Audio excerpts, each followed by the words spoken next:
Olha, queridos, nós vamos à pregação da palavra do Senhor, que está em Mateus, capítulo 26, versículos 69 ao 75, que diz assim a palavra do Senhor. Ora, estava Pedro assentado fora do pátio, e aproximando-se uma criada lhe disse: também tu estavas com Jesus, o Galileu.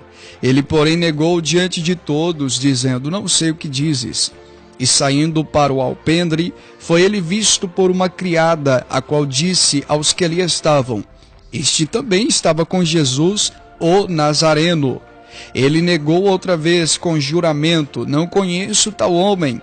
Logo depois, aproximando-se os que ali estavam, disseram a Pedro: verdadeiramente és também um deles, porque teu modo de falar o denuncia. Então começou ele a praguejar e jurar: não conheço esse homem. E imediatamente cantou o galo. Então Pedro se lembrou da palavra de Jesus que dissera: antes que o galo cante, tu me negarás 3 vezes. E saindo dali, chorou amargamente.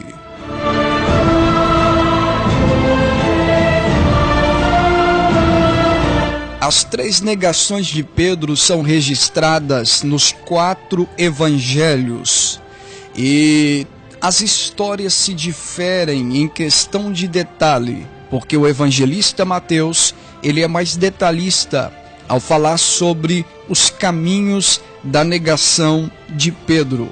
Mas antes de falar sobre o momento ápice da sua negação, eu preciso dizer a vós outros quem era esse homem chamado Pedro. Pedro nasceu em uma pequena aldeia chamada Betsaida. Era uma cidade à beira do mar da Galileia. Pedro era filho de João e irmão de André. Pedro era casado e morava em Cafarnaum, local onde Cristo exerceu muito o seu ministério, o seu quartel-general. Pedro era um empresário de pesca. Ele era sócio de empresa de Zebedeu, pai de Tiago e João. Ele foi irmão de André, porque a Bíblia diz que foi André que o levou a Cristo, pois André já era discípulo de João Batista e leva Pedro a encontrar-se com Jesus. Cristo escolhe 12 para o seu apostolado, e Pedro será o primeiro a ser escolhido por Deus, e também será por Cristo, e também será o grande líder do cristianismo, tanto antes da sua queda, como depois da sua restauração. Em Mateus, no capítulo de número 16, Cristo está no extremo norte de Israel, nas fraldas do Monte Hermon, onde nasce o Rio Jordão, em um lugar chamado Cesareia de Filipos, o limite norte do Líbano. E quando Jesus estava naquele local, Jesus pergunta para os 12, o que o povo está dizendo ao meu respeito? O que diz os homens ser o Filho de Deus? Os discípulos disseram: Senhor, o povo está confuso. Uns dizem que tu és João Batista, outros dizem que tu és Elias, outros dizem que tu és Jeremias, outros dizem que tu és alguns dos profetas, mas ninguém, Jesus, sabe quem tu és. Até hoje, gente, a multidão não sabe quem Jesus é. Até hoje, a multidão fica confusa. Quem é esse homem de Nazaré? Quem é esse homem que ressuscita mortos? Esse homem é o Filho de Deus. Ele se volta para os 12 e pergunta: e vós, quem dizeis que eu sou? Pedro não conseguia ficar calado. Ele responde pelo grupo: tu és o Cristo, o Filho do Deus vivo, esperando certamente receber um aplauso ou um elogio de Jesus pela ousada declaração. Mas Jesus olha para Pedro e diz: bem-aventurado és, Simão Barjonas, pois não foi carne e sangue quem tu revelou, mas o meu Pai que está nos céus. Em outras palavras, Jesus está dizendo: baixa a bola, Pedro, porque não foi você que diz por si mesmo, mas foi o meu Pai que revelou a você quem eu sou. Jesus mostra a Pedro que saber quem ele é não é o resultado de sua pesquisa, mas da revelação de Deus. Pois Deus só pode revelar seu Filho ao coração quando ele mesmo mostra seu filho ao coração. Ele olha para Pedro e diz: tu és Pedro, e sobre esta pedra edificarei a minha igreja, e as portas do inferno não prevalecerão contra ela.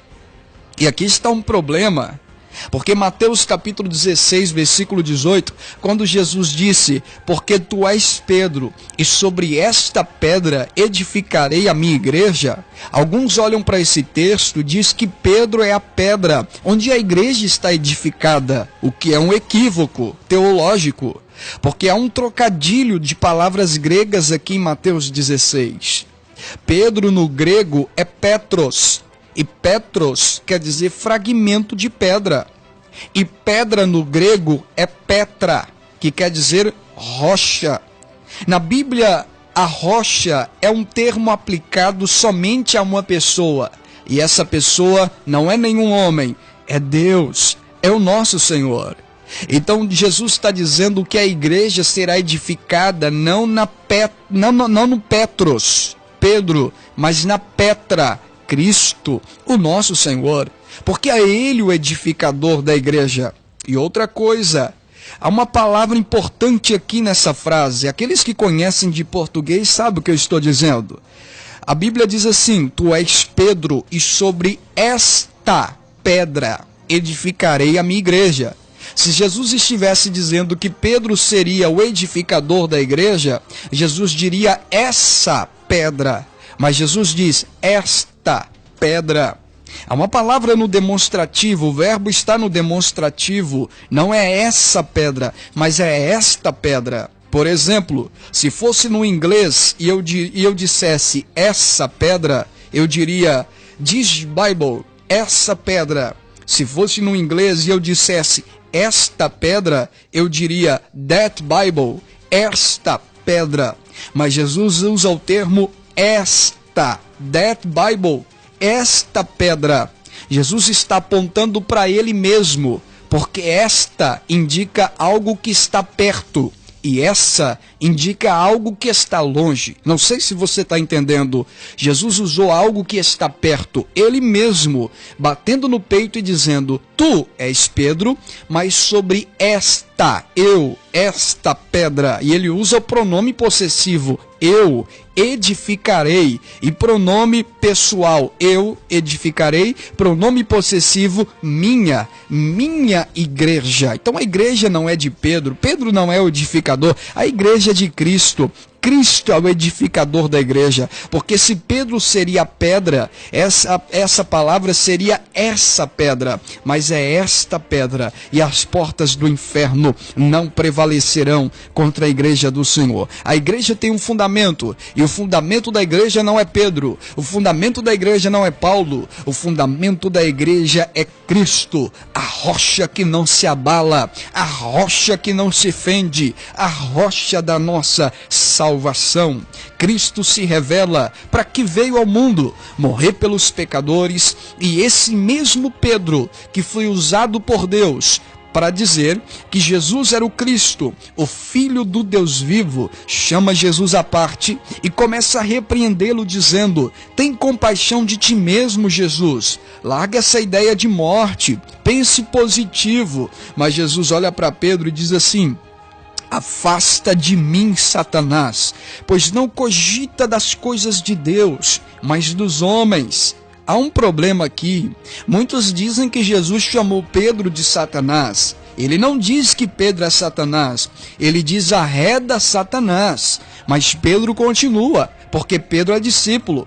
Na tentativa de afastar Cristo da cruz, Satanás encheu o coração de Pedro e ele se deixou ser usado pelo diabo ali.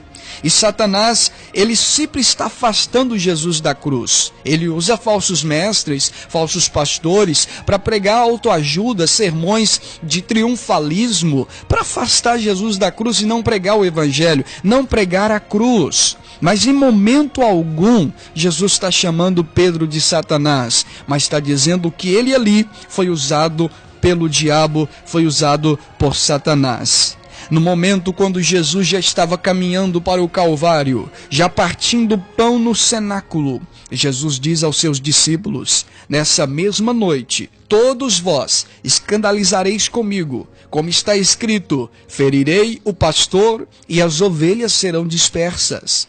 Nesse momento, Pedro se aproxima, porque Pedro era o mais falante de todos. Pedro se aproxima dele e diz: mestre, eu não te abandonarei. Mesmo que os outros te deixarem, eu jamais te deixarei. Porém, Cristo olha para Pedro, irmãos, nos olhos de Pedro, e diz assim: Pedro, Pedro, em verdade te digo, Pedro, que nessa mesma noite, antes que o galo cante 3 vezes, tu me negarás. Pedro diz: Senhor, isso não acontecerá. Eu estou contigo até para a própria morte. Eu estou contigo até o fim. E essas palavras ecoaram no coração de Pedro, e Pedro esqueceu-se dessas palavras. Em verdade te digo que nessa mesma noite, antes que o galo cante 3 vezes, tu me negarás. E quando nós lemos esse texto, no capítulo 26, versículo 69, nós vamos encontrar o primeiro caminho da negação de Pedro. A negação dissimulada, a negação disfarçada, a negação sutil, a negação de quem tenta fugir de Jesus para não ser reconhecido como seu discípulo, para ser mais agradável ao povo e às pessoas. Aqueles que fogem de situações onde sua fé pode ser exposta, como Pedro. Olha o versículo 69. Estava Pedro assentado fora do pátio, e aproximando-se uma criada, lhe disse: também tu estavas com Jesus o Galileu. Ele, porém, o negou diante de todos, dizendo: não sei o que dizes. Sabe o que esse texto está dizendo? Esse texto está dizendo que Pedro assentou-se junto à roda dos escarnecedores, como diz Salmo de número 1.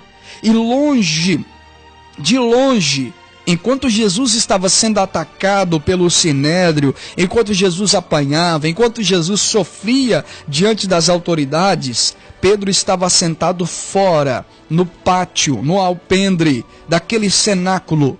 E de repente uma criada, essa palavra criada, no texto grego, indica que era uma moça pequena.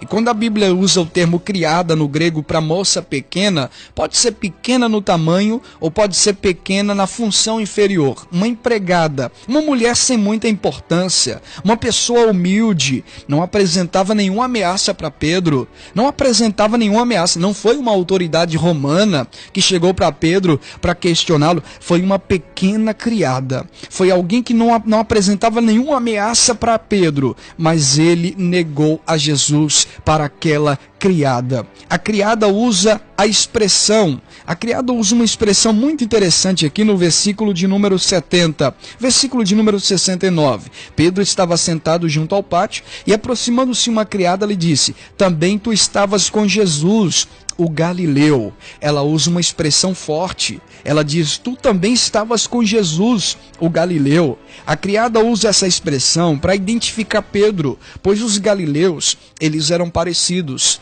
Os galileus tinham barbas espessas e os galileus tinham cabelos partidos ao meio, cabelos compridos e partidos ao meio. Ela olha para Pedro e reconhece que Pedro era um galileu. Parecia com o mestre, parecia com Jesus. E Pedro temeu que ela o entregasse às autoridades. Então ele nega Jesus para aquela criada. Pedro o negou diante de todos. O texto diz que não foi diante somente da criada, mas foi diante de todos, cometendo o pecado que Cristo havia alertado no capítulo 10 de Mateus, no versículo 33. Aquele que me negar diante dos homens, eu também o negarei diante do meu Pai. Foi muito sério.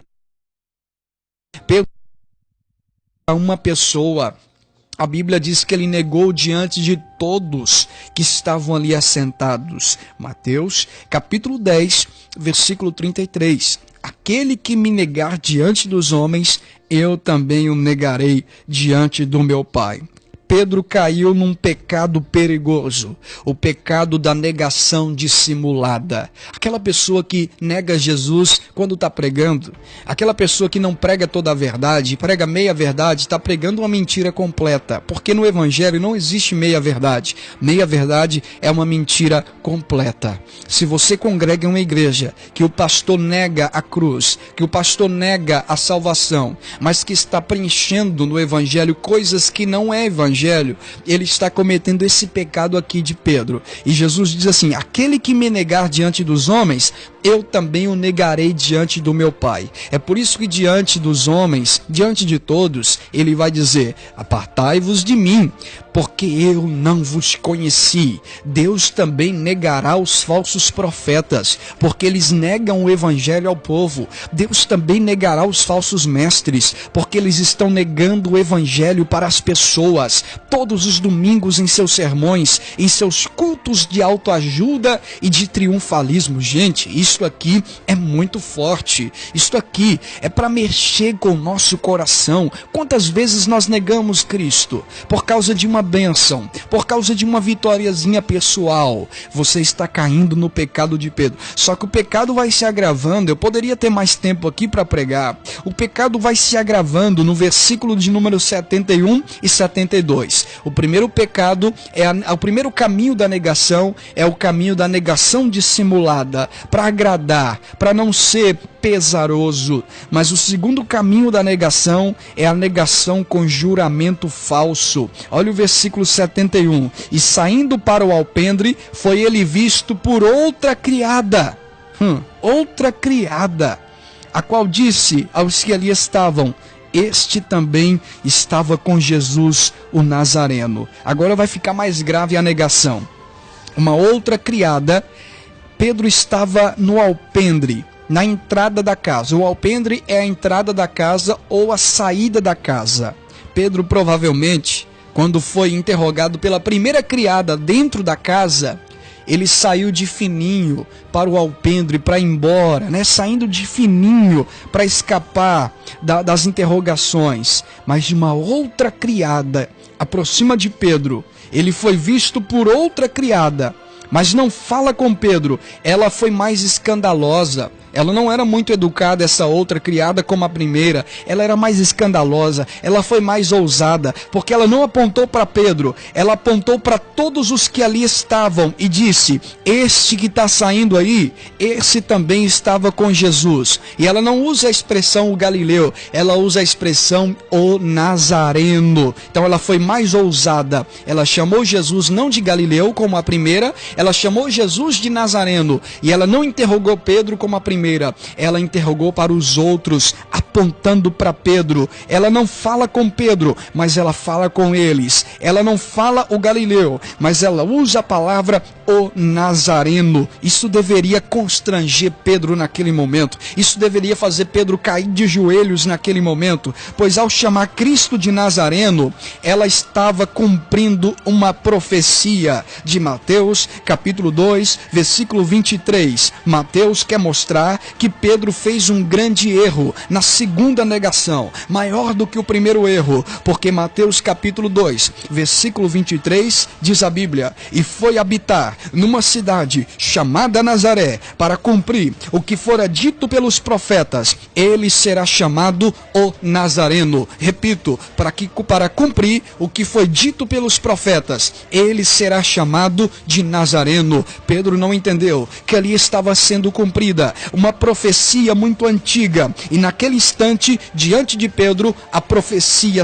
messiânica se cumpriu. Pedro viu, saindo da boca de uma criada, uma profecia se cumprindo: ele será chamado de Nazareno. Isso deveria fazer Pedro chorar, isso faria Pedro se ajoelhar amargamente, mas Pedro também não entendeu nem essa profecia. Mas diante do fato, no versículo 72, Pedro negou outra vez. No versículo 72, logo ele negou outra outra vez, mas desta vez foi pior. Ele negou com juramento: não conheço tal homem. Ele fez um juramento falso. Mesmo diante de profecias bíblicas, nós podemos negar a Jesus e negar com juramento falso. E lá no Sermão da Montanha, Jesus alertou: ouvistes o que foi dito, não jureis falsamente. Eu, porém, vos digo, seja sua palavra sim, sim e não, não. Ou seja, Pedro não cumpriu nem o que foi dito pelos antigos. Não jureis falsamente, e também Pedro não obedeceu nem o que Jesus ensinou.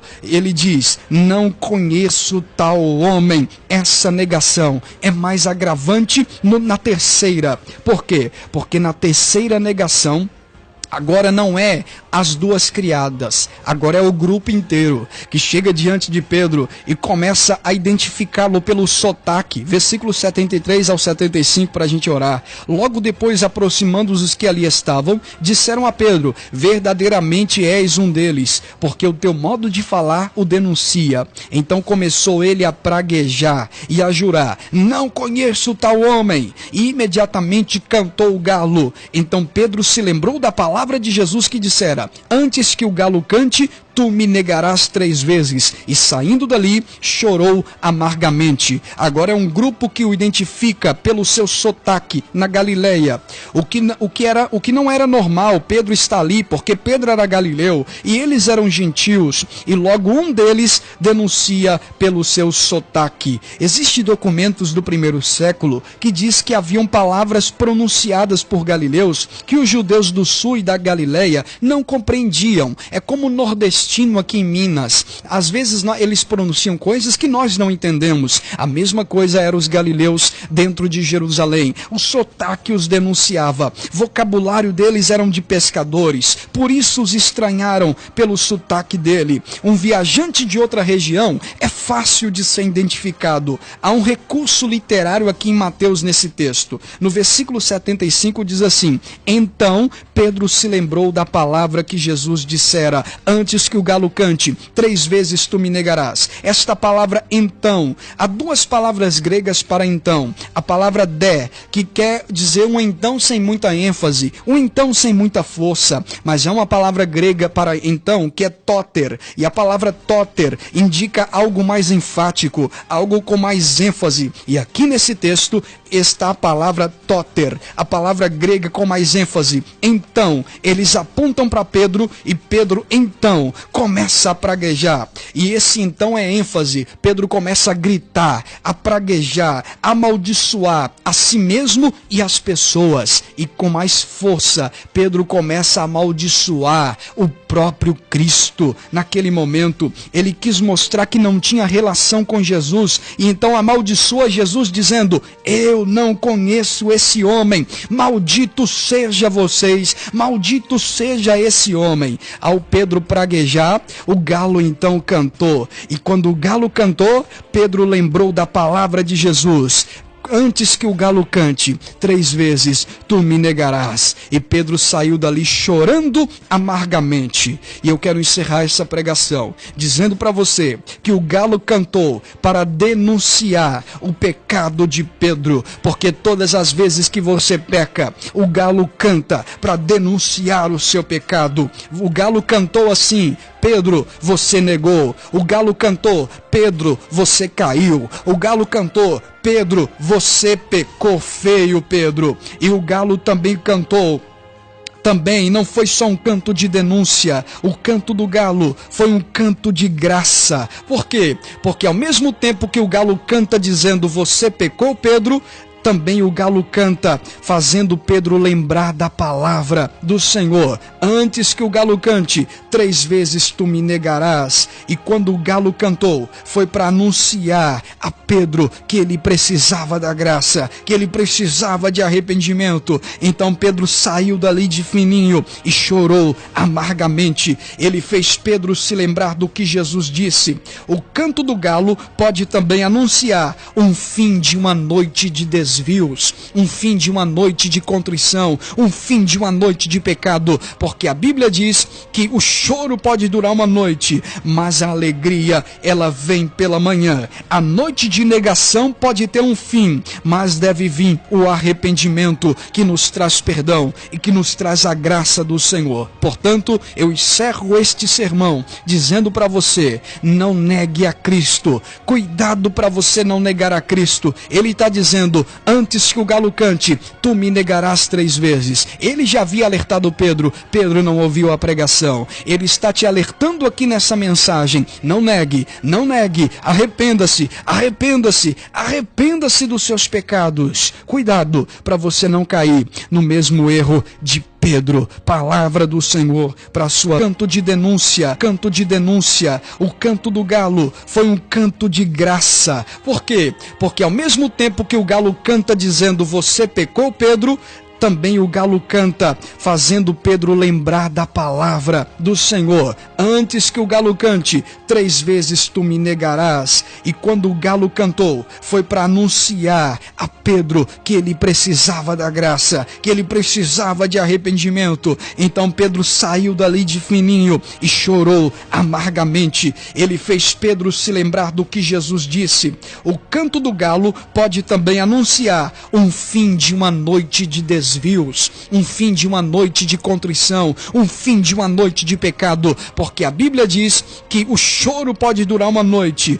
mas a alegria, ela vem pela manhã. A noite de negação pode ter um fim, mas deve vir o arrependimento que nos traz perdão e que nos traz a graça do Senhor. Portanto, eu encerro este sermão dizendo para você, não negue a Cristo. Cuidado para você não negar a Cristo. Ele está dizendo, antes que o galo cante, tu me negarás 3 vezes. Ele já havia alertado Pedro. Pedro não ouviu a pregação. Ele está te alertando aqui nessa mensagem. Não negue, não negue. Arrependa-se, arrependa-se, arrependa-se dos seus pecados. Cuidado para você não cair no mesmo erro de Pedro. Palavra do Senhor para a sua vida nesta manhã.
Olha, muito bem, você ouviu a pregação da palavra de Deus, eu quero orar por você, tá bom? Confesse seus erros, confesse seus pecados, porque o mesmo Deus que restaurou a vida de Pedro é o mesmo que vai restaurar a sua vida. A restauração de Pedro está em Atos capítulo 2. Enquanto ele pregou, quase 3.000 almas se convertem a Cristo. Deus mostrou para Pedro que a presença dele é maior do que a